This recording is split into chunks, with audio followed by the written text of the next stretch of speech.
Tell us about your new book, The Future Normal. Yeah, thanks.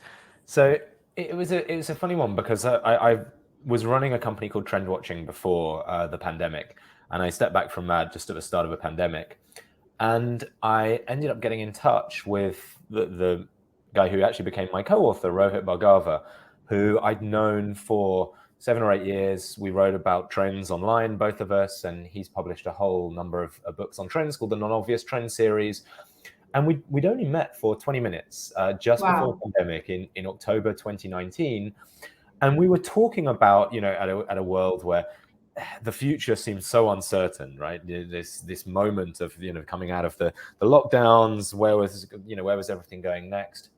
And we were laughing over the fact that even before the pandemic, we had bonded over this position that we were often positioned as futurists, but neither of us really felt like we were futurists, right? We were a little bit skeptical of this kind of 50-year Yeah. time horizon. The technology is going to save us or Yeah. kill us, And right? it, Depending on and which it's side of really fast, so you don't know what will happen like in 2 days, for sure, not in 55 years or something. Exactly. And so we were talking about, this different positioning that we felt we had. And I can't quite remember how, but we agreed to write a book together, basically. Oh, And this was very interesting. So we spent the last 3 years working, never meeting actually until we launched it in the US last month, never meeting again. wow. But we Wow. spent 3 years basically interviewing some of the most most cutting edge entrepreneurs, organizations, people who are really creating the future. And what we tried to do with the book is really two things which we felt were a little bit different. And one of them is, the clue is in the title, The Future Normal, because as I said, we felt like we were reluctant futurists because we felt like everyone asks about what the future could be.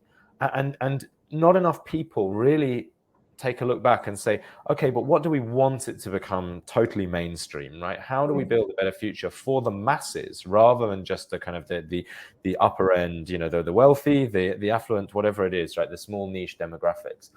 And the other thing is, especially, as we discussed during the pandemic, there's a lot of negativity. And actually, this has really continued. If you look at some of the conversation around AI, Sure. now, even today, there's a lot of negativity around the future now, a lot of dystopian Yeah. thinking. And you see this in popular Yeah. culture. You look at sci-fi movies. Yeah. People are afraid actually, and that's why they're negative.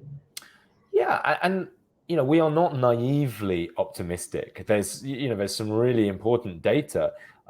We've done some work with Ipsos, who go out there and study, and they actually now found in the last few years that actually a majority of people fear they will no longer be better off than their parents, which is a huge shift, right? If you think about economically, for the Yeah. last 100 years, basically, we have been on a trajectory of progress, and certainly in the West, which is a horrible term, right? But the kind of the US and Europe and Yeah. more societies like this, people are losing this confidence in the future, and so we thought this was a really important thing to try and address, because the other thing that we believe is, you will only create the future you can imagine. And we feel incredibly privileged that through the course of the previous 10 plus years, we've both been working in this industry.